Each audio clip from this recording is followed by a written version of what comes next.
আমাৰ খাদ্য, hour food. আমাক জীয়াই থাকিবৰ বাবে খাদ্যৰ প্ৰয়োজন।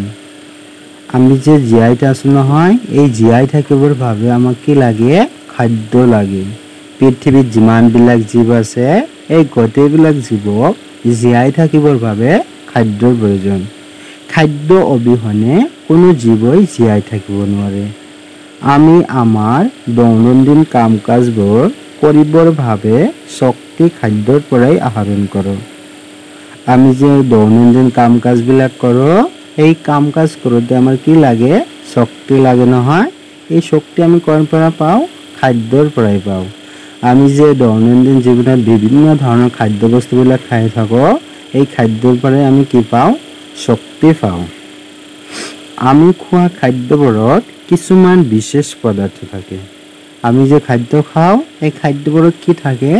এক ধৰণৰ বিশেষ পদাৰ্থ থাকে, যিবোৰে আমাৰ দেহত শক্তি দিয়ে আৰু দেহৰ বৃদ্ধিত সহায় কৰে।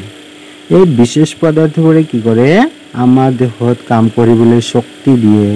আমাৰ দেহৰ কি কৰে? বৃদ্ধিত সহায় কৰে। আমাৰ দেহটো কি কৰে? শক্তিশালী কৰি ৰখাত সহায় কৰে। আমাৰ দেহটো কি কৰে?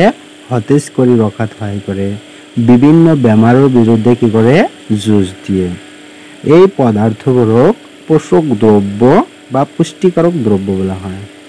এই বিশেষ ধৰণৰ পদাৰ্থবোৰক কি বুলি কোৱা হয়?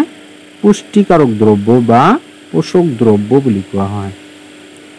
খাদ্যত থকা এই পুষ্টিকাৰক দ্ৰব্যবোৰ হ'ল, আমি যে খাদ্য খাওঁ, এই খাদ্যত থকা বিভিন্ন পুষ্টিকাৰক দ্ৰব্যবোৰ হ'ল কাৰ্বহাইড্ৰেট, প্ৰ'টিন, চৰ্বি, ভিটামিন আৰু পানী।